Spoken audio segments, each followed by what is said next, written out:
Si esta gente que solo le cita Malaquías, sin bebida, por favor. No, sin bebida no. Sin bebida. La dejas ahí, no puedes subir. Sí, dos temas que ahorita vea, son, para la gente son muy nuevos con el tema del diezmo. Uno, que el diezmo no es el 10%. Y segundo, que una persona puede restituir lo que había diezmado. Ahí se quedan así como, uy, ¿y cómo se cumple el restituir lo que había diezmado? O sea, podía entregar algo en diezmo y podía volverlo a pedir. Lo único que no podía volver a pedir era lo que había entregado en diezmo para ofrenda de sacrificio. Los animales que eran para sacrificio. No podía darlos. Y si entregaba, oiga, un animal que tenía un defecto, le reclamaban que tenía el defecto y llevaba otro y se quedaba el que tenía el defecto y el que llevaba. Se quedaban dos. Tenía que restituirlo porque no podía dar uno con defecto y no se podía llevar el que estaba mal.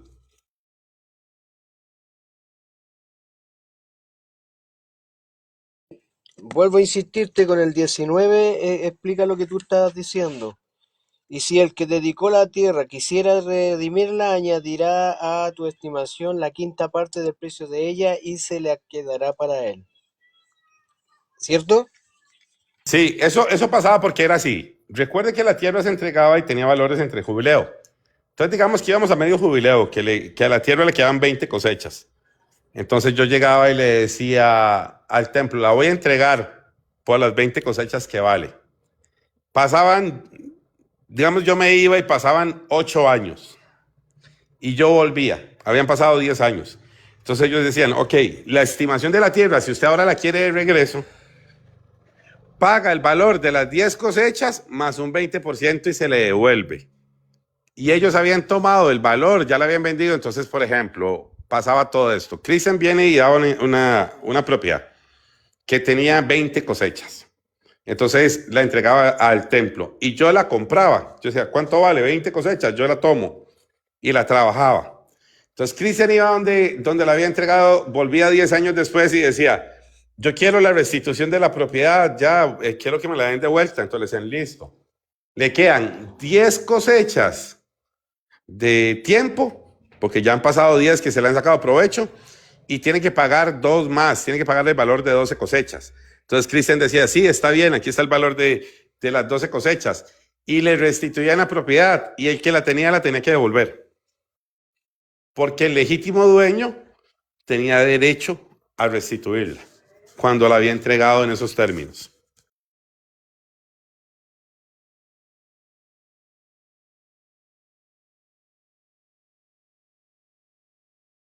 Sí, y de ahí dice, y si, sí, dice, ay, más si el Cristian no rescatare la tierra y la tierra se vendiera a otro, no la rescatará más.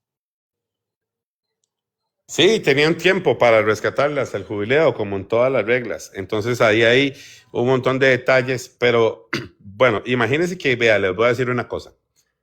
Los pastores que ustedes ven ahorita que hablan de Malaquías y que recibió el diezmo eh, Melquisedec, ni siquiera conocen esos términos bíblicos. Porque si esos pastores conocieran esos términos bíblicos, les garantizo que ya le hubiesen predicado a toda la iglesia Levítico 27. Ellos no lo conocen. Porque ellos hablan y piden por costumbre, porque repiten lo que otro les dice. Ni siquiera es una enseñanza clara.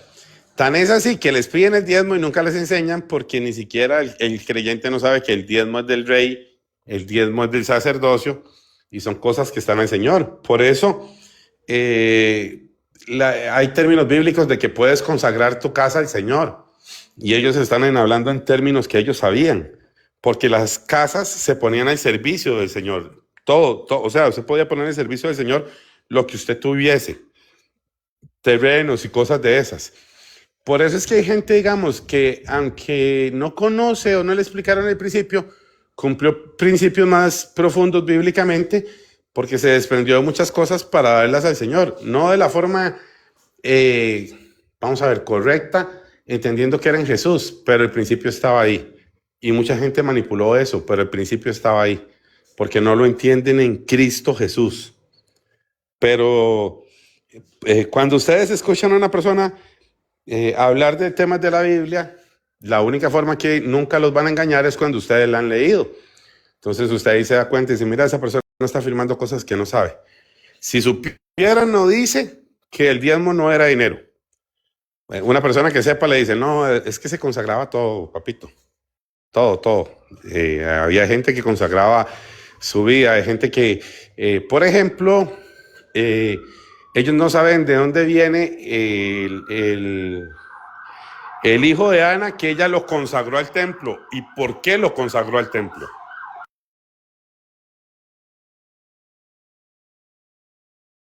Fue Samuel. Era primogénito.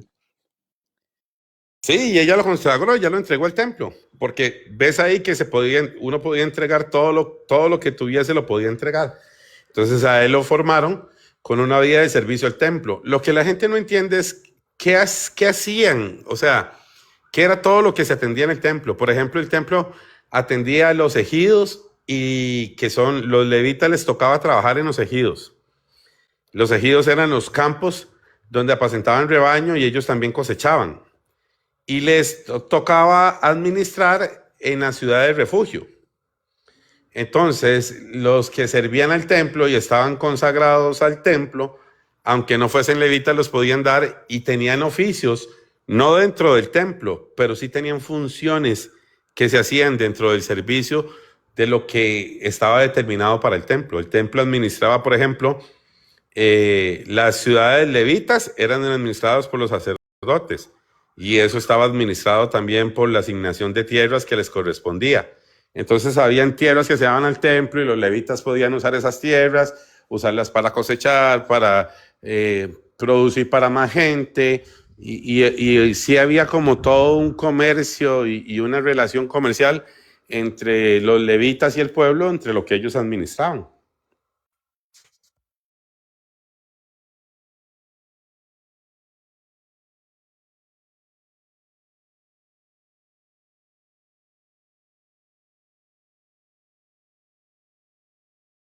Y eso que no hemos tocado, el tema del diezmo del rey, ¿verdad? El tema de que el diezmo, la Biblia lo puso para el sustento del rey y para sustento del sacerdocio. Y era para los que administraban en el pueblo. Por eso Pablo le dice que el que sirve al altar puede participar, porque los sacerdotes que servían en el templo participaban de la comida y de las cosas que estaban ahí, y eso no era una limitante, eso era un derecho, y Pablo lo reclama como vigente y válido durante el ministerio.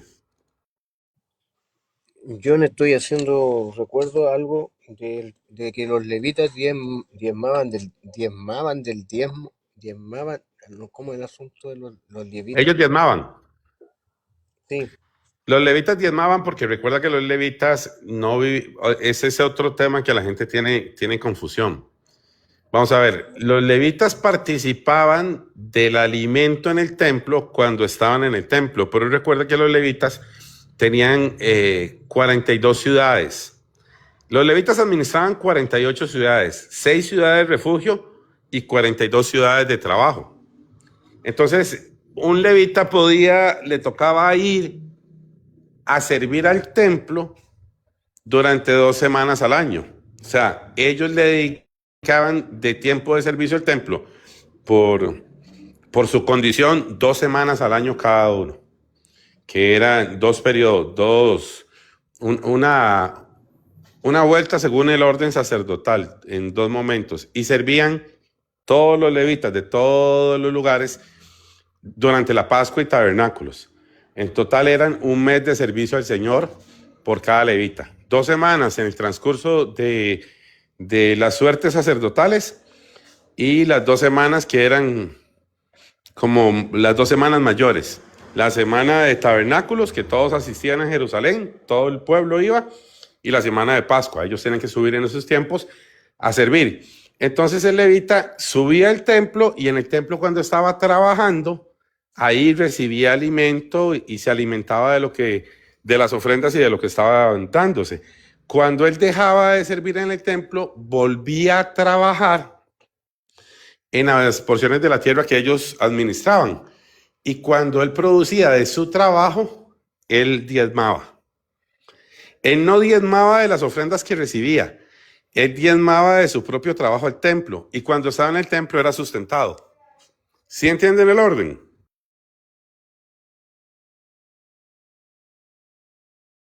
Yo al menos lo entendí.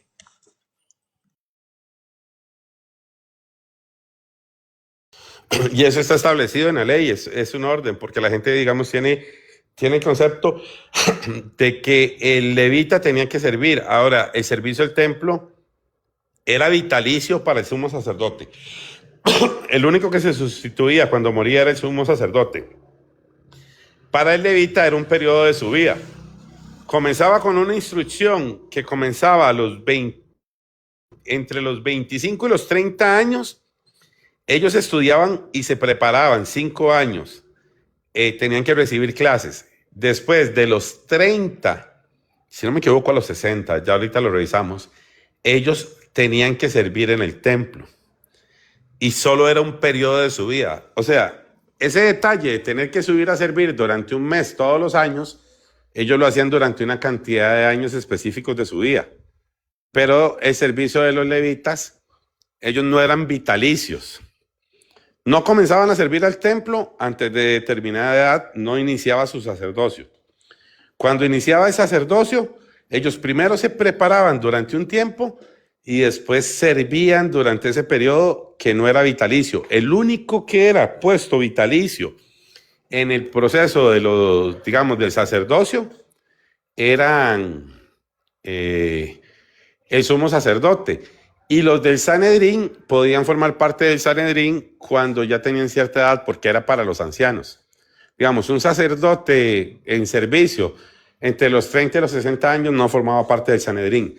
Cuando ellos se retiraban y ya no formaban parte del sacerdocio, ya habían cumplido el tiempo del servicio, ahí comenzaban a formar parte de los ancianos que podían formar parte del Sanedrín. Eso es un orden muy específico. Entonces, los ancianos del Sanedrín habían servido en el templo como sacerdotes, pero no estaban vigentes en ese momento como sacerdotes.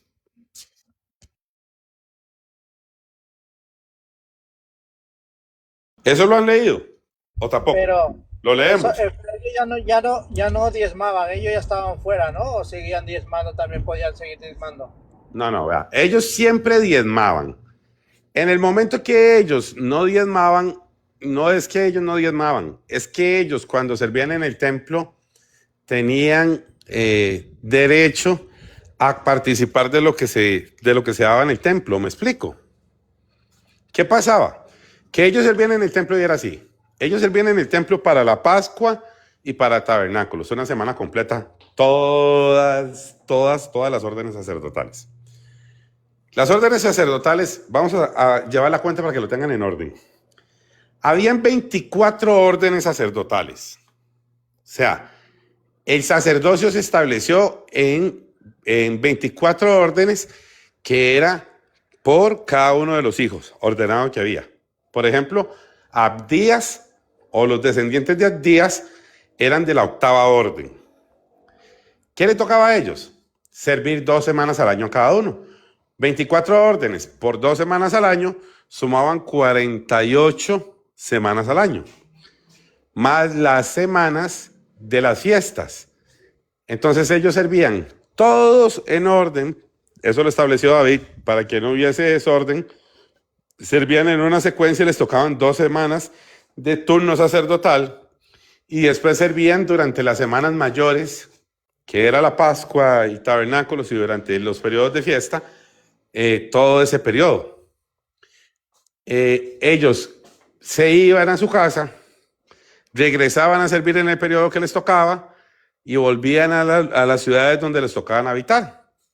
Las ciudades que ellos administraban, habían 24 órdenes sacerdotales, habían 42 ciudades, habían 48 en total, que se repartían. Aproximadamente le tocaba a cada orden sacerdotal cuidar 2 ciudades. ¿Me explico? Habían 24 órdenes sacerdotales y 48 ciudades para los levitas. ¿Cuántas ciudades le tocaban a cada orden?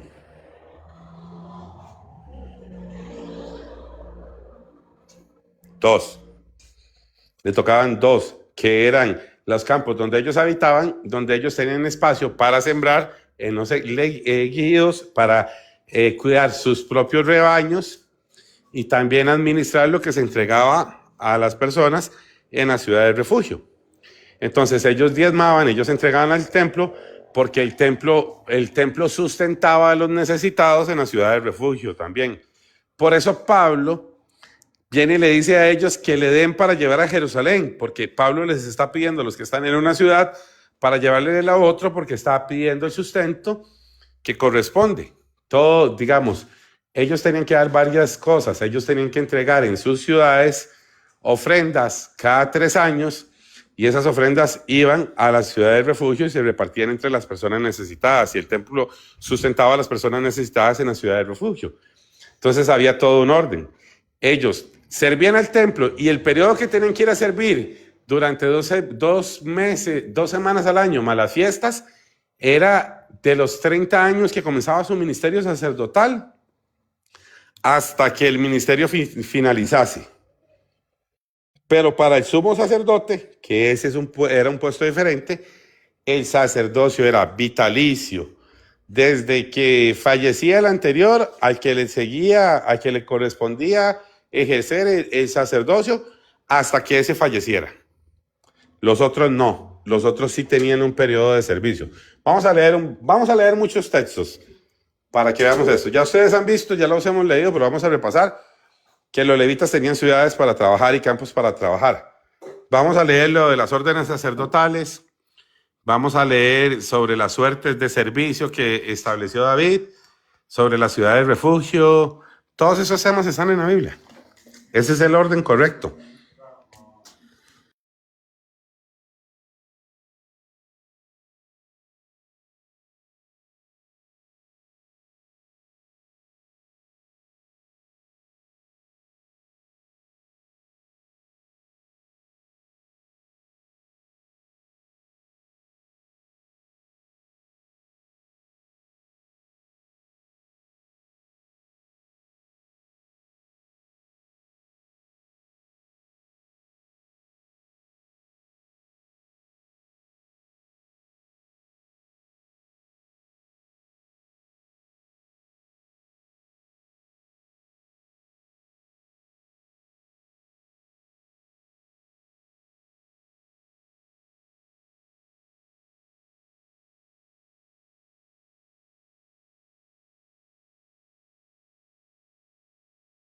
Espérate, ya vamos con los hechos. Son varios los que tenemos que leer.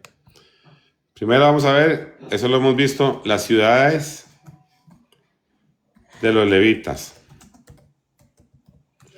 Él les dice cuando les ordena todo, que le entreguen ciudades a los levitas.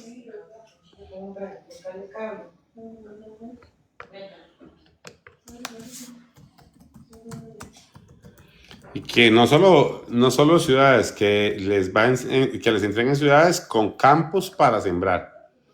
Está en Números, vamos a ver. Dice en Números 36. De las ciudades que recibirán los levitas, 6 ciudades serán de refugio. A ellos podrá huir cualquiera que haya matado a alguien. Sabemos que ellos administraban 6 ciudades de refugio. Si el número de las ciudades que los israelitas entregan a los levitas de la tierra que van a heredar deben ser proporcional a la heredad que corresponde a cada tribu. Es decir, de una tribu numerosa se tomará un número mayor de ciudades, mientras que de una tribu más pequeña se tomará un número menor de ciudades. El Señor ordenó a Moisés que le dijera a los israelitas: cuando crucen el Jordán y entren en Canaán, escojan ciudades de refugio donde puedan huir quien voluntariamente mate a alguien. Bueno, esa es la parte, digamos, de cuando le dice a las ciudades refugio. Pero le dice que le dé a los levitas ciudades y sus ejidos para que ellos puedan trabajar. Les dan en total 48 ciudades. Más adelante, el rey David ordena el sacerdocio en 24 órdenes sacerdotales. Y entonces la Biblia lo va diciendo. Por ejemplo, Zacarías, por eso dice que era de la orden de Abdías. Entonces, en el contexto, se entiende que más o menos por el tamaño, de acuerdo a los hijos que tenían cada uno, porque no todos tenían la misma cantidad de hijos de levitas, eran aproximadamente 2 ciudades por orden, por cada uno de los órdenes.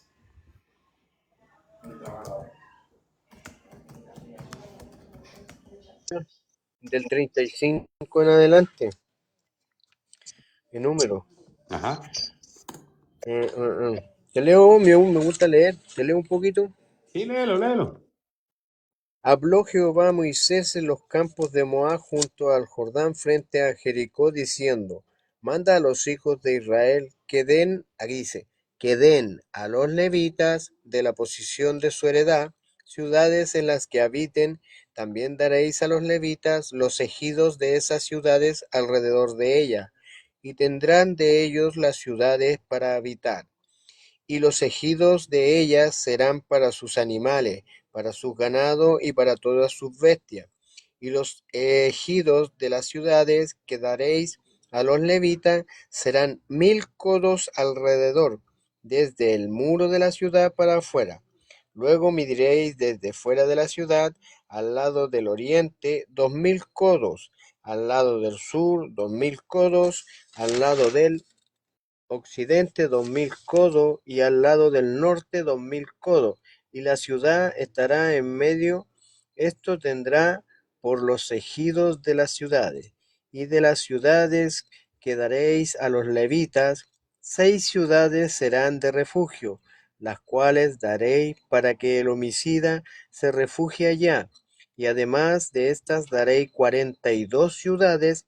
Todas las ciudades que daréis a los levitas serán 48 ciudades con sus ejidos. Y en cuanto a las ciudades que daréis de la heredad de los hijos de Israel, del que tiene mucho tomaréis mucho, y del que tiene poco tomaréis poco. Cada uno dará de sus ciudades a los levitas según la posesión que heredará. Después dice, ciudades de refugio. Habló Jehová a Moisés diciendo: Habla a los hijos. Para que tengas una idea del tamaño de esas ciudades que estaban, eran terrenos en los ejidos de aproximadamente unas 25 hectáreas.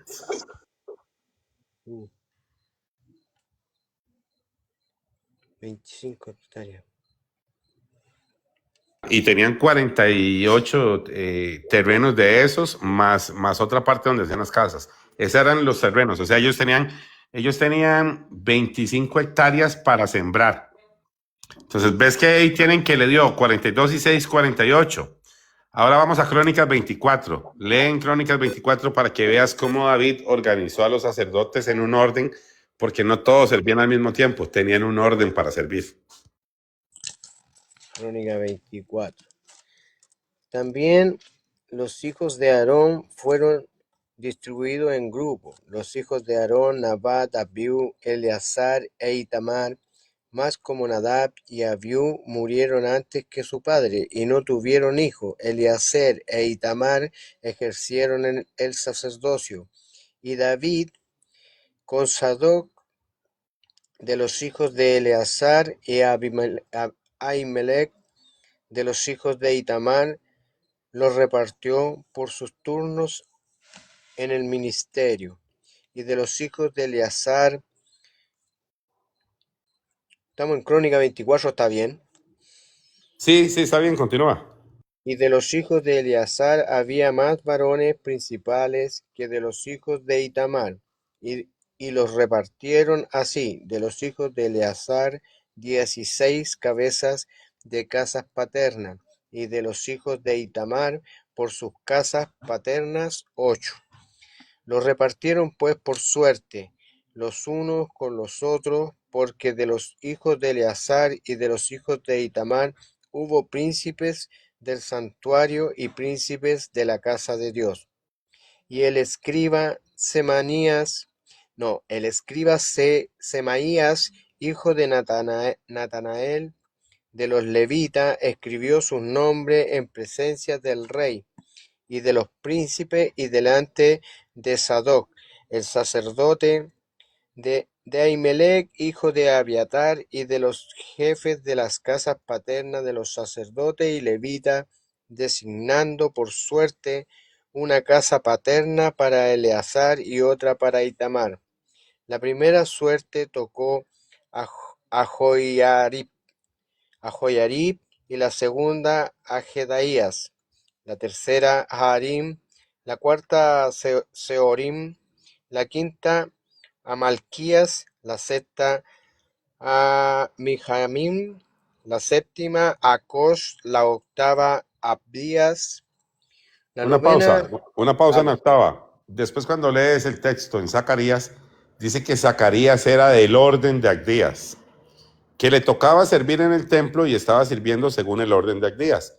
Ellos, según la suerte y el orden del inicio del año, así se le asignaban las semanas para servir. Continúa leyendo, son 24 órdenes, suertes sacerdotales o órdenes. Amén. La novena a Jesúa, la décima a Secanía, la undécima a Eleazar, la duodécima a Jaquim, la decimotercera a Jupa, la decimocuarta a Jezebehab,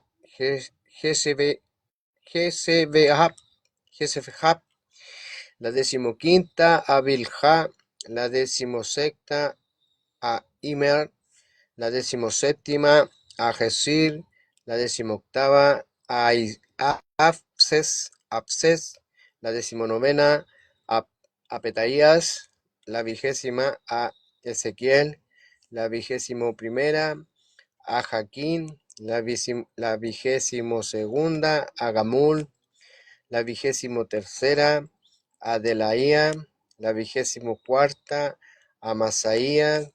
Estos fueron distribuidos para su ministerio, para que entrasen en la casa de Jehová, según les fue ordenado por Aarón su padre, de la manera que le había mandado Jehová, el Dios de Israel.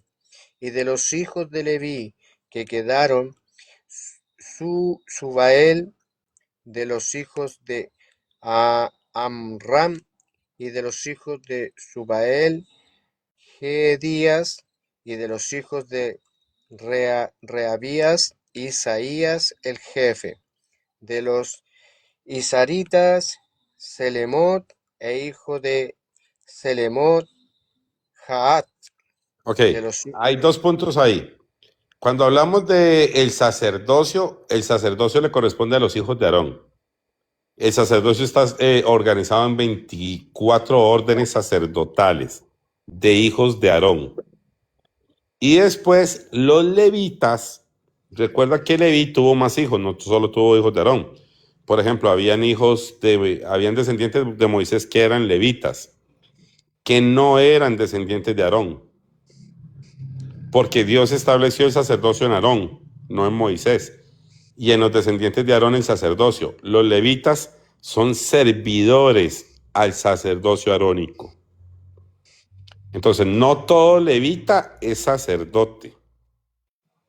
Una cosa era lo que los levitas hacían y los que daban diezmo eran los levitas, pero los hijos de Aarón eran los sacerdotes. Y ahí la gente se confunde. No es lo mismo decir que los levitas daban diezmo que decir que los hijos de Aarón daban diezmo.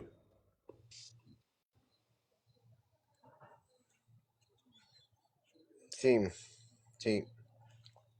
Estamos repasando, yo esto lo estudiamos una vez. No una vez, varias. Para que lo entiendan, los sacerdotes, los que tenían el sacerdocio, que se ponían las ropas blancas, eran los hijos de Aarón. Y los hijos de Aarón eran los que entraban en el lugar santísimo y comían en el sacrificio y participaban.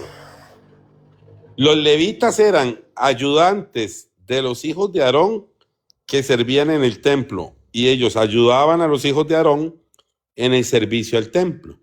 Los que daban diezmo eran los levitas que eran ayudantes. Los levitas tenían otro orden de servicio, conforme lo establecía ahora los hijos de Aarón. A los hijos de Aarón los ordenó David. A los levitas los ordenaban los hijos de Aarón.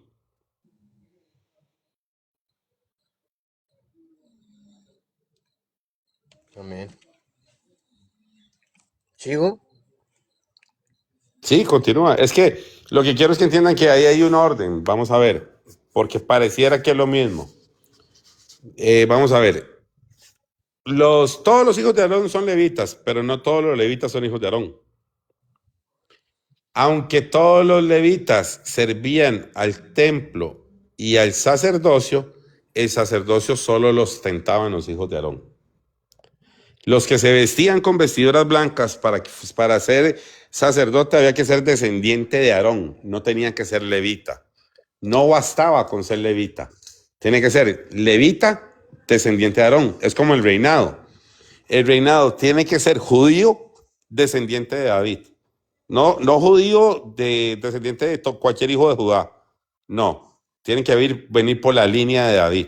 Igual el sacerdocio venía por la línea de Aarón. Ya eso era una especificación dentro de la tribu.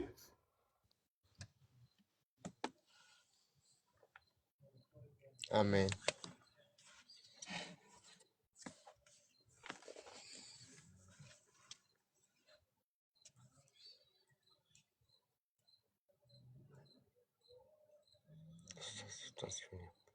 Ahí parece que es igual, pero no, no es igual. Por eso cuando la gente dice, es que el diezmo era para los levitas. No, no, no, no, no, espérate. El diezmo era para Aarón y sus hijos.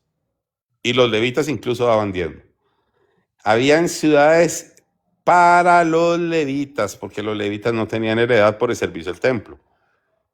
Pero esas ciudades obviamente estaban organizadas según el orden de los hijos de Aarón. Por eso es que te digo que habían 24 órdenes y 48 ciudades. En promedio, 2 ciudades por orden. Más adelante van a haber más detalles donde no se explica, pero se va narrando el orden en que estuvieron esas ciudades y en qué posiciones estaban. Jesús las visitó todas. Jesús visitó todas las ciudades de refugio. Fue en los lugares donde él más estuvo. Y la gente dice que Jesús no le predicó a los extranjeros, pero los extranjeros y otros, y las viudas y los huérfanos, estaban en la ciudad de refugio. Y él, en su sacerdocio, cumplió el proceso, pero donde tenía que cumplirlo. O sea, él visitó los lugares que estaban legalmente determinados que él visitara. Entonces, hemos ido aclarando varias cosas. Bueno, comenzamos primero con el diezmo. El diezmo no era solo granos, ya eso quedó claro. Incluía también dinero, ellos tenían transacciones comerciales. Lo daban también los levitas, aunque ellos servían en el templo, también daban el diezmo, pero no estaba impuesto para los hijos de Aarón, estaba impuesto para los levitas. También era un derecho del rey, no era un derecho solo sacerdotal, el diezmo era un derecho establecido para el reinado. Eso, desde que Dios estableció el primer rey, cuando le dice al profeta que ellos quieren un rey, Dios le dice que cuando ellos escojan un rey, el rey los va a diezmar. Y ahí les advierte que el rey va a tomar de sus cosechas y de su ganado, y que va a tomar de sus hijas y va a tomar hijos de ellos para el servicio de él, y le otorga ese derecho al rey. Ya más adelante sigue en esa línea y Dios no la cambia, queda establecida. Por eso, cuando se habla de Melquisedec, que era sacerdote del Dios Altísimo y rey de Salem, él tenía una plenitud en el cumplimiento del diezmo porque era sacerdote y rey. Y es Jesucristo mismo, Melquisedec, porque el diezmo es establecido en el sumo sacerdote y en su descendencia, en la descendencia de él, en los hijos de él. Entonces no era para los pastores no tienen nada que ver en ese contexto.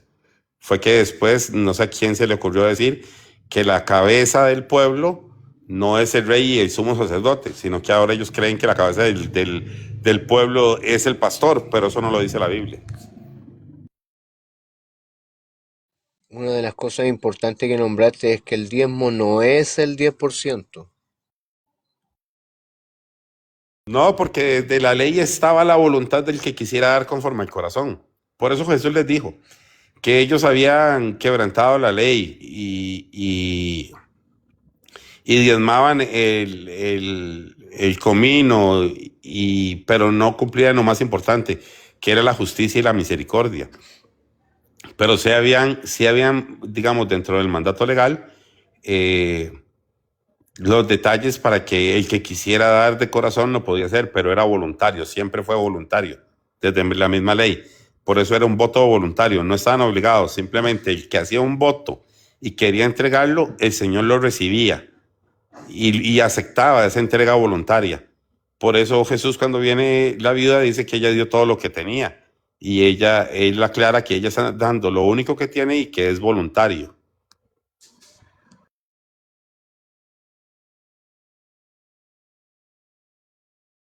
Por eso la gente cuando habla de joven rico, vea, de ahí nacen un montón de enseñanzas pésimas en la Biblia. La gente cuando viene y dice del joven rico que le dice a Jesús que qué tiene que hacer para heredar la vida eterna y que le dice que cumplió todos los mandamientos, la gente dice, el joven rico cumplió toda la ley. No, era imposible que alguna persona cumpliese toda la ley porque, por ejemplo, en la ley estaba el requisito voluntario de entregar todo lo que tenía. Entonces Jesús le dice, Jesús le está reclamando que él no está cumpliendo el voto voluntario de entregar lo que tiene. Literalmente Jesús le está reclamando, le está diciendo, no. Prácticamente Jesús le está diciendo, cumple lo que se te obliga, vende todo y hazlo a los pobres. Le está recordando el voto voluntario que está en Levítico, que él, si verdaderamente quería cumplir toda la ley establecía que había un voto voluntario donde se podía entregar lo que tenía a favor del templo, de los pobres y de los necesitados. Entonces, el joven rico no podía argumentar que él estaba cumpliendo toda la ley, porque la ley no solo exigía cumplimientos, la ley valoraba que se entregaran cosas de corazón sincero. Entonces, habían algunos que entregaban sus propiedades al templo y entregaban lo que tenían. Por eso Jesús tiene esa discusión con el joven rico. Entonces, usted se topa uno de raíces hebreas que dice conocer la ley, que dice conocer lo que se está enseñando. Y él viene y dice, es que el joven rico cumplió toda la ley. Le dice, no. Y el voto voluntario, que es parte de la ley, donde se entregaba todo para los pobres y entregaba todo, fue el que Jesús les reclamó que no cumplió. Entonces ellos hablan de una ley que no conocen. Literalmente hablan de una ley que no conocen.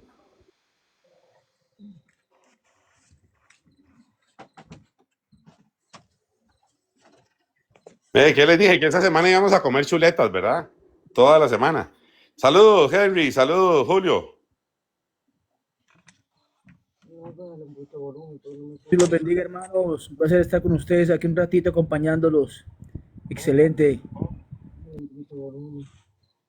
Misiones, sí. Ayer, ya después que tuvimos el live, estaba pasando así, me topé, vi a Joan y me subieron a un live y me topé un prosélito de estos y no era ni judío, era dominicano. Oye, hablando de lo que estás hablando, que ese no sabía o se hacía el que no sabía de Crónicas, estaba hablando unas locuras y yo, bueno, por suerte me había subido. Que según citó una en Eclesiastés, si no me equivoco, que el linaje o la heredad, el linaje solamente es por medio del hombre y que ya se había profetizado que tendría que ser el Mesías de la casa de David, del linaje de David, pero yo no sabía, o sea, no había discernido porque no estaban tocando ese tema, estaban tocando el tema de los lirios, de las columnas que tienen los lirios y lo que significa, pues, cuando Jesús dijo que ni Salomón con toda se había vestido como uno de los lirios y que eso tiene que ver con Israel, eso no tiene que ver con Israel, él es la rosa de Sarón, él es el lirio, él es todo, las columnas con los lirios es él, todo es él. Ese era el tema que estaban hablando. Yo te vi de pasadita, pero con solo, yo ya lo he escuchado a él y a Taíno, y él y Taíno juntos, de los dos no se junta un versículo bíblico.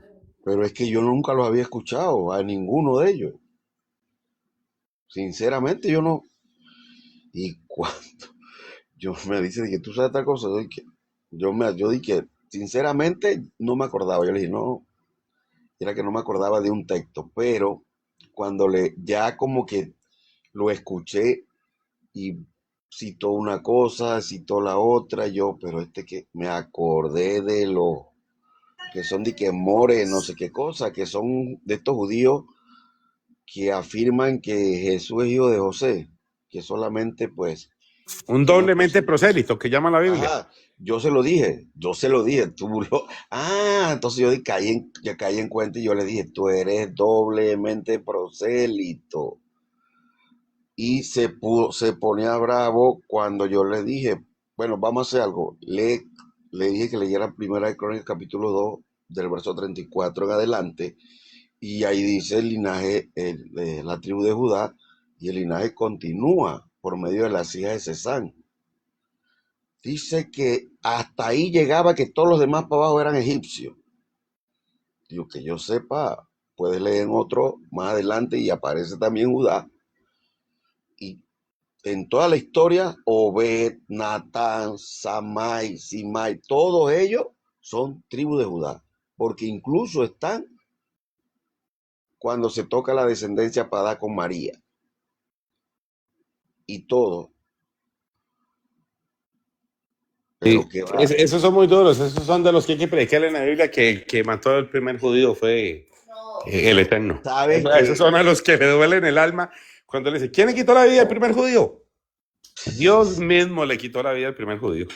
pero ese no me acordaba el texto, y no, después me acordé espérate, que me acordé, yo dije, pero ya el celular se me apagó, me quedé sin batería. Eh, Espérate, que esa sí me pulmoneó, John. ¿Y cómo así que? Ahí sí me cae lo que me dicen por ahí, eres maestro de Israel y no sabes estas cosas. Dios los bendiga a todos, primero que Sí. todo. Mira, ¿Cómo así que Dios fue el primero que mató? ¿Cómo así? sí, Dos mató a Dios, dos. a los dos primeros judíos, Dios Dios, les quitó la vida. Dice así, dice que Judá, recuerda que los judíos vienen de la tribu de Judá, ¿cierto? Ya entendí todo, ya. Tienes razón. Sí o no, ¿quién le quitó la vida a los dos primeros hijos de Judá? Sí, claro. Ah, sí. Porque desagradaron a Dios, sí, y Dios los mató, sí, así es. Sí, el otro día llegó uno y le hago por eso, desobedientes desde el principio. Los dos primeros ya fueron desobedientes y estaban casados con mujeres de otros lugares, ¿verdad? Y de otras tierras. Así es que después tienen sangre moabita y todo. Eso se cumple en Jesús porque Él junta todos los linajes de la tierra en la descendencia para que venga en la descendencia de Él. Pero ellos no por saben eso esos yo, temas. por eso yo no entendía por qué cuando yo le digo, no, pero si es que de todas de las dos naciones hizo una, ya no hay judío, ya no hay griego, y él me decía de que, ¿cómo que ya no hay judío? ¿Y quién vendió? Y me vino con un texto de Joel, yo creo, de Joel, que los hijos y las hijas fueron vendidos a los griegos. Digo, pero si ustedes mismos. ¿Cómo? Digo, pero si eso está en Ezequiel también. Ustedes no sacrificaron niños y niñas a Moloch, que se ponen bravos. Ellos sí les molesta cuando tú les dices lo que no les gusta. Digo, pero si buscas Jeremías, busca no sé qué. Pero No, tú vete espera, acá. porque espera un toque para decirle a Nicodemo, Nicodemo, estabas en un live ahora que comenzaron a hablar del diezmo. Entonces hicieron como muchas afirmaciones que no son bíblicas. Alguno de los muchachos que estaban ahí dijo que no se daba dinero al templo, que lo que se daba era alimento. Entonces yo me quedé pensando, mira, cómo hablan que no conocen la Biblia. Y les estaba enseñando un capítulo bíblico poderosísimo que ni siquiera los que predican del diezmo lo han predicado nunca, nunca lo han leído. ¿Sabes cuál es? John, porque no, Pero es no, peligroso. no, lo que pasa Levítico es que yo, 27. sí, pero John, tal vez yo entré, porque yo sí entré, e inclusive yo lo que sí dije fue que no le podemos quitar en el corazón a la persona, o sea, no podemos decir que usar la palabra para manipular y decirle a la gente que no diezme, o que diezme, perdón. Entonces, yo estoy de acuerdo con eso. Yo dije, yo estoy de acuerdo que se ha manipulado. E inclusive le dije, si tú llegas a un lugar donde te manipulan de esa forma y te quitan el dinero, váyase de ahí, no se congregue ahí, le dije yo al hombre con el que estaba hablando. Pero también le estaba diciendo que las malas conversaciones corrompen la buena costumbre y algunos tienen la buena costumbre de en su corazón, en agradecimiento, pues dar a la persona. Algunos diezman, otros no diezman, sino que ofrendan, pero hay una buena costumbre en su corazón, tal vez de gratitud, pues aportar para la obra o dar para la obra. Entonces, Pregunta técnica. ¿De dónde tomaron en Hechos de los Apóstoles, las personas, llevar sus propiedades y ponerlas a los pies de los apóstoles?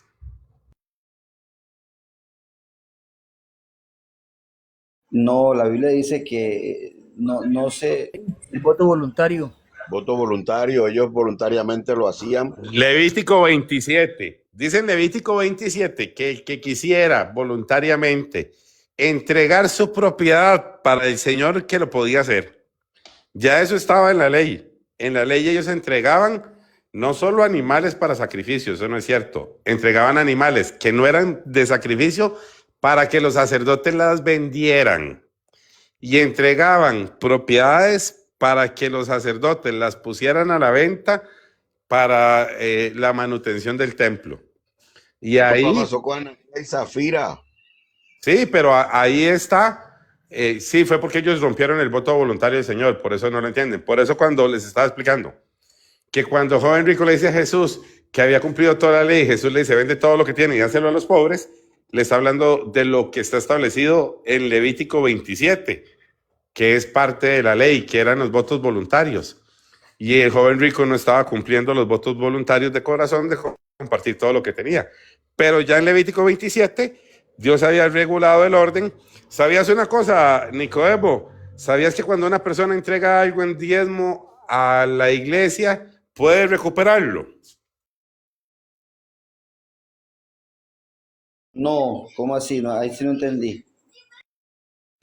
Mira, vamos a leerle. O sea, Vamos a ver. Por eso es que la gente, les digo que hablan de temas a veces que no conocen. Cuando alguien entrega algo en diezmo, en ofrenda, consagrado al Señor, al templo, la Biblia le daba la oportunidad de restituirlo y volverlo a tomar. Tenía que cubrir el costo, pero lo podía volver a tomar, porque ellos podían dar sus propiedades, las entregaban, las vendían hasta los periodos del jubileo y las podían volver a restituir, o las podían restituir antes de que viniera el jubileo. sí, perdón, sí, esa la estaba leyendo qué día, sí, sí la sabía, pero me confundió tal vez como la pregunta que me hiciste, ¿sabías que se podía? Pero eso estaba hablando acerca de pronto, a ver, habla de un hermano, ¿no? Si tu hermano empobreciere y no No, pudiere estás hablando de pagarte Levítico 25. Yo no estoy hablando de Levítico 25, yo estoy hablando del 27, donde ellos entregaban algo consagrado al Señor, lo entregaban en manos del sacerdote, lo daban como voluntariamente y lo podían volver a restituir. tener el dinero, John. Sí, o Tener el dinero. volvía a ellos después del tiempo en que ellos lo daban por asignación. Esperar los 49 años, tenían que esperar. No, porque podía ser que no lo daban en 49 años, lo daban porque faltaban 5, lo daban porque faltaban 8, lo daban por Sí. 10 años. Y eso fue lo que no hizo la Iglesia Católica, se quedó con todas las propiedades, no la devolvió, porque expulsó a los judíos de Roma y ya quedaron con todas las propiedades y la gente no las pudo recuperar. Y se Es que acabó eso de... Le estaba explicando varias cosas del diezmo. Vea, el diezmo es para el sumo sacerdote y sus hijos. El diezmo incluye, ellos podían, cuando tenían que entregar un animal y no querían entregar el animal, pero podían llevarlo, daban el valor del animal en dinero. Les estaba aclarando que eso que dijo alguien que no se recibía dinero era falso. Daban propiedades y podían después restituir por el valor en dinero. Daban animales que no eran para sacrificio para que se pusieran a la venta y también podían restituir el dinero. Entonces sí se daba dinero en el templo, incluía propiedades, animales, incluía ofrendas específicas, daban el 10% de la medida, no de sus ingresos, sino una medida, o sea, el 10% de una medida.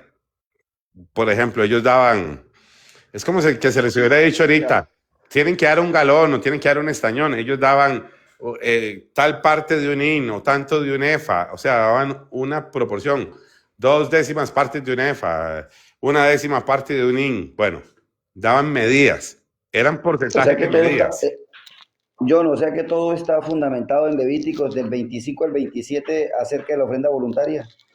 O sea, lo puedo como sacar ese abstracto de ahí. Todo Levítico, porque Sí, los sacrificios también eran voluntarios. Perdón, sí, abstraerlo de ahí, perdón. ahí hay un voto, voto voluntario de entregarle al Señor y el Señor no limita lo que le puede entregar. Inclusive les recibía animales que no servían para sacrificio, él se los recibía y no los pasaban por el sacrificio, los usaban para venderlos y decía, ok, el sacerdote, si le entregan un animal que no es para sacrificio, el sacerdote le pone un precio y le ponían precios para venderlos y todo. Entonces, digamos que el sacerdote recibía de uno la ofrenda. Eso que dicen que en la iglesia no se puede vender un libro o algo así. Si leyeran ese capítulo, se rompen el argumento porque en el templo habían ventas. Y lo que hizo Ana dándole a su hijo Samuel, también podemos mirar ahí. Sí, todo, inclusive podían dar personas al servicio del templo porque habían, es que les estaba explicando un poco de todo lo que hay en el sacerdocio. Ellos administraban las ciudades, en las ciudades ellos tenían, por ejemplo, aproximadamente, por las medidas que da la Biblia, 25 hectáreas, tenían 48 terrenos de 25 hectáreas para sembrar, los levitas, y ese espacio era solo para que sembraran. Tenían Cerquita a la 48, ciudad, no eran lejos, tenían, cerca de la ciudad, afuera de sí, los muros. no, pero no cerca de la ciudad de Jerusalén, cerca de los centros de las ciudades que le tocaban a Donde las ellos otras estaban. tribus. Porque, ejemplo, Exacto. tenían ciudades al otro lado de Jordán, tenían a este lado de Jordán. O sea, en cada sección que le tocó a las tribus, dentro de cada sección de las tribus había un espacio reservado para los levitas. Cada una de las tribus daba un espacio, pero ellos tenían 48 campos de 25 hectáreas cada uno.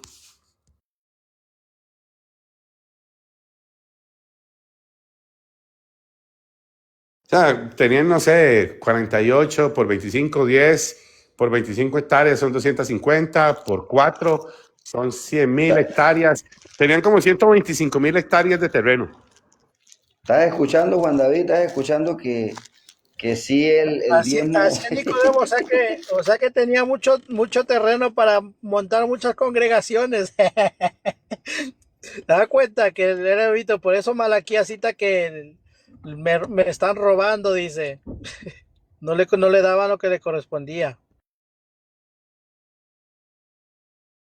Bueno, vea, ellos tenían propiedades para vivir, propiedades para sembrar. Ellos No, también pero lo que trabajaban, eso sí. para aclararle a Juan David, cuando era cueva de ladrones era porque esas ventas eran para, cogían la plata el que iba a vender para él, no era para el sacerdote. Eso era ilegal. Lo tenían como comercio, pero no para el templo, sino para beneficio propio. Y ahí es donde está el detalle. Julio, también tienes que ahí que mucha gente estafaba ahí, eh, ponía los precios en Ojo aquellos malo, tiempos también. malo, ¿sabe qué es ojo malo? Ojo bueno y ojo malo, no es ojeado. Ojo bueno es cuando el que vendía con la balanza y le daba un poquito más, lo que acá llamamos la ñapa, no sé cómo le llaman en otros países, un poquito más. El ojo malo es que no llegaba, le faltaba 2 gramitos para la libra o para el kilo y decía, ya, hasta ahí está bien, o sea que robaba. el trigo, la cebada, todo lo que era Sí, por yo me peso. refiero a que a la gente que cuando llevaba dinero, por ejemplo, cuando iba al templo y dice que él lo vendían el diezmo y llevaban el dinero y cuando ya estaban en el templo ellos compraban, pero en ese momento ellos abusaban de ese y lo Y vendían excesivamente. A eso me Pero refiero. es que ahí está el vea, ejemplo, por eso te lo el otro mencioné. día, les voy a explicar, el otro día teníamos una discusión y vino Juan Ramírez, que siempre hace un arroz con mango, que no sabe nada de Biblia. Entonces él viene y hace una confusión, digamos. Ellos podían llevar una ofrenda, les voy a poner una ofrenda voluntaria, un buey. Cuando había una ofrenda voluntaria de paz, usted llevaba un buey. Pero el Señor les permitió, les dijo, no, no, no van a agarrar el buey allá desde la frontera con Egipto y llevarlo hasta el monte, hasta el Sinaí, sino que Él les daba permiso de que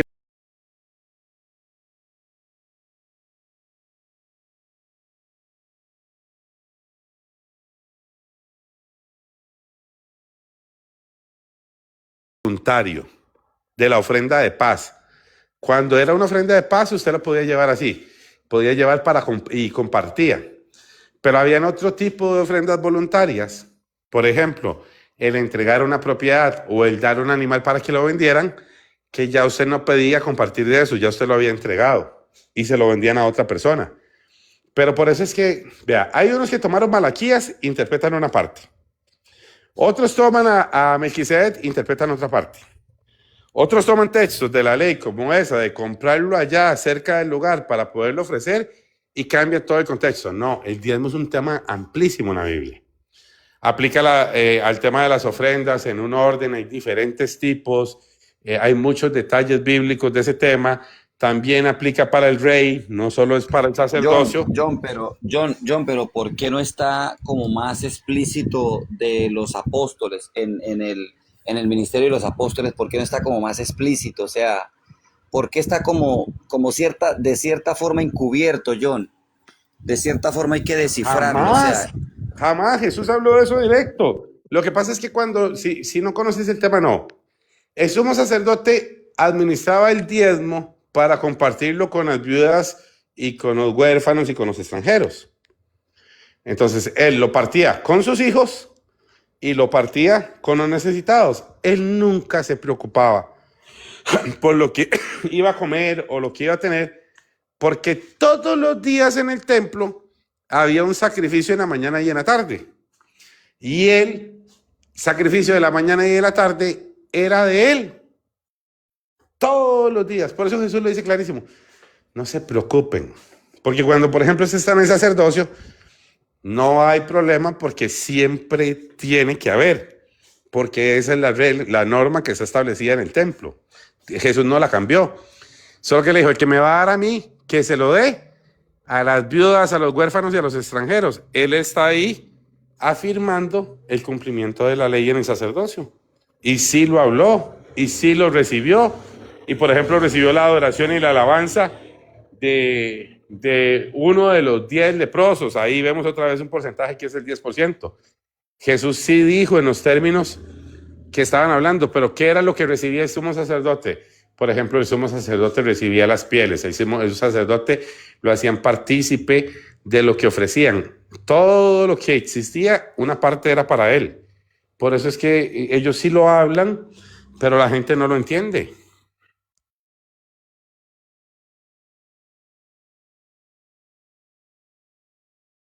bueno, está bueno. No, sino que yo lo decía era que de todas formas hay que ir al contexto de la ley y a buscar el cumplimiento, John. Por lo menos ahorita que me dices eso, lo acabo de entender un poco mejor.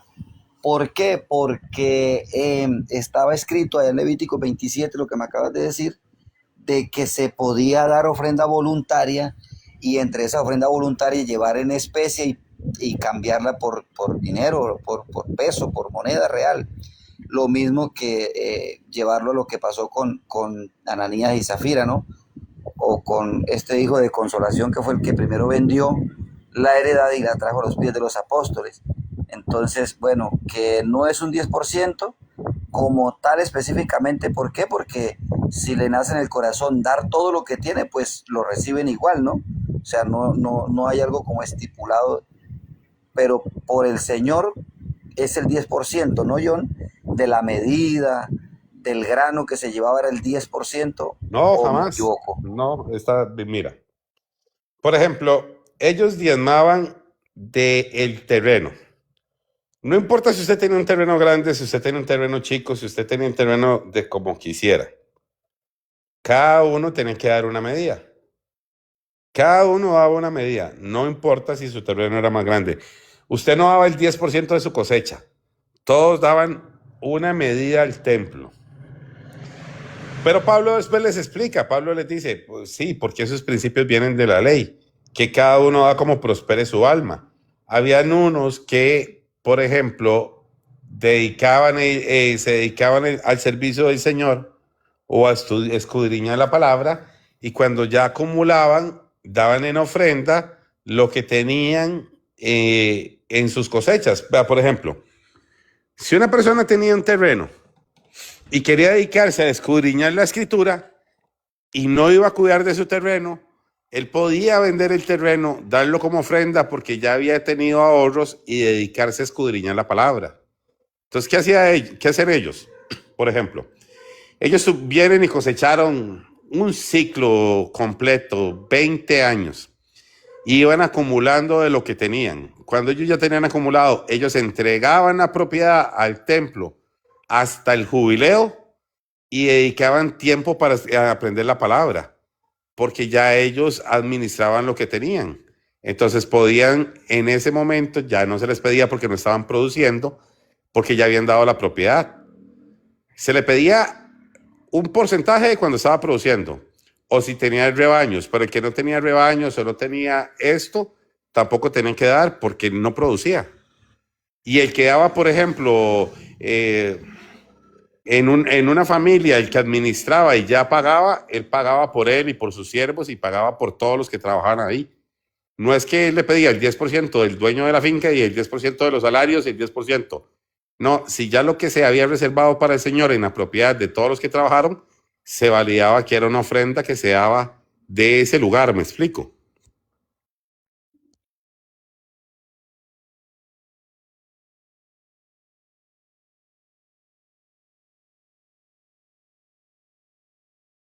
Hay muchos casos, hay que leerlos todos, vea, hay que leer cómo era con las ofrendas de las frutas. Por ejemplo, ellos tenían que dejar una parte de la cosecha en el campo para las bestias. Ellos tenían que dejar que de su campo las viudas y los extranjeros y los necesitados tomaran rebusco. Esos no cosechaban, esos años el Señor no era para el templo. Si usted era dueño de una propiedad, por ejemplo, que se sembraba trigo, con cada cosecha usted llevaba la medida que le tocaba al templo. Pero el templo durante 3 años no recibía nada de las cosechas porque nadie cosechaba. Y lo que se cosechaba en las tierras o lo que nacía del campo era para las viudas, para los huérfanos, para los necesitados que estaban ahí. A ellos no se les paraba la provisión. Ellos seguían teniendo derecho a ir a buscar a los campos. Entonces, si yo tenía, por ejemplo, yo me dedicaba a producir trigo, trabajaba y en el año 48 pausaba. Yo no podía ofrendar el año 48 porque yo no coseché. No podía ofrendar el año 49 porque no coseché. Pero lo que producía mi tierra, yo lo cedía y dejaba que entraran a coger las viudas, los huérfanos y los necesitados.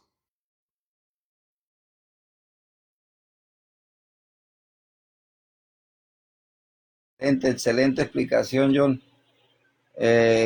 Toca, mejor dicho, voy a ponerme a estudiarla porque está muy buena para hablar del tema monetario de la iglesia, como el sistema financiero. Entonces, no está muy descabellado hablar del diezmo. Entonces, porque hay algunos, bueno, uno como por inercia y por revelación en el espíritu, que el Señor coloca como, como gratitud, de forma dadivosa en el corazón de dar, ¿no? Más no por estudios. Pero otros no entiendo por qué la gente está en contra del diezmo si lo habla claro. Es que mira, En la Biblia vas a cumplir todo. En la Biblia vas a cumplir un momento en tu vida que vas a depender completamente del Señor.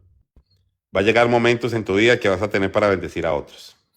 Va a haber momentos en tu vida que el Señor te va a pedir que compartas con los necesitados. Vea, entendamos en el pueblo de Israel eso estaba muy establecido.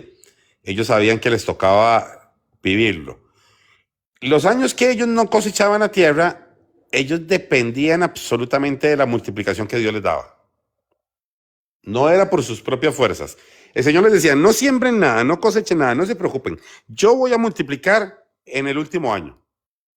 Entonces, ellos dependían de la fe y la certeza y la convicción de que Dios les iba a multiplicar la cosecha ese año. Porque tampoco les decía que la acumularan. Ok, ese es un punto. Digamos que había un ciclo en el periodo que a ellos les tocaba una dependencia absoluta. En ese mismo ciclo, lo que era de ellos, pero no lo podían tocar, tenían que entregarlo a las viudas y a los necesitados. Entonces el Señor los enseñaba, uno, a depender de Él y a compartir. Eso no lo vive un cristiano ahora. Un cristiano ahora no lo entiende. Imagínate lo que es ser dueño de un campo, ¿verdad? Que produce un montón y el Señor le dice, no vas a sembrarlo, no lo vas a cosechar. Yo te voy a multiplicar y vas a depender de lo que yo te doy. Y lo que esto que te pertenece produce, lo vas a regalar. O sea, ¿usted sabe lo que es que un cristiano diga? Yo tengo esto hoy que me está produciendo y lo voy a regalar porque dependo completamente de lo que el Señor me bendiga. No lo hace. Ellos no entienden ese principio, ¿me explico? Y Dios se lo implantó al pueblo de Israel. Se lo implantó de una forma tan correcta que ellos lo tenían por principio. Ellos lo entendían en el principio de la ley. La Biblia después eso no lo contradice. Aunque usted tenga, oiga, aunque usted fuese dueño, digamos, por decirte algo, los levitas, dueños de 25 hectáreas, no las podían sembrar, no podían cosechar. Tenían que durante ese periodo depender de la bendición y la provisión que venía solo del Señor. Y tenían que ver sus campos, que lo que era de ellos, ahora ellos lo cedían para que de ahí tomaran los necesitados, los huérfanos, las viudas, los extranjeros. Entonces era como el Señor hizo algo que el cristiano no entiende en ese proceso. ¿Qué fue lo que hizo el Señor con el pueblo de Israel? Que esas cosas no las enseñan. No dependes de lo que tienes. Lo que tienes lo vas a usar para bendecir y vas a depender de mi misericordia. No existen cristianos en este momento de ese tipo. No existe un cristiano que diga, ok, yo tengo esto que tengo lo voy a dar, porque yo voy a depender de la misericordia del Señor. Y aunque sé que esto me lo dio el Señor, yo lo voy a usar para compartir con los necesitados. No, el cristiano dice, eso que tengo primero yo, voy a guardar lo que yo ocupo. Cuando yo resguarde lo que yo ocupo, si sobra, bendigo. Por eso él los retó con la viuda. Dice, ella dio lo que tenía. Hay otros que dan de lo que les sobra. ¿Entiendes? Y ya eso estaba establecido en la Escritura.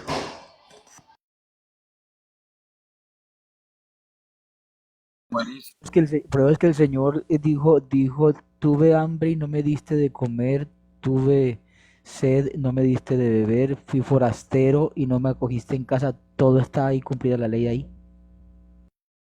Sí, ¿por qué les dice eso? Porque recuerden que en el proceso, cuando él viene en el jubileo,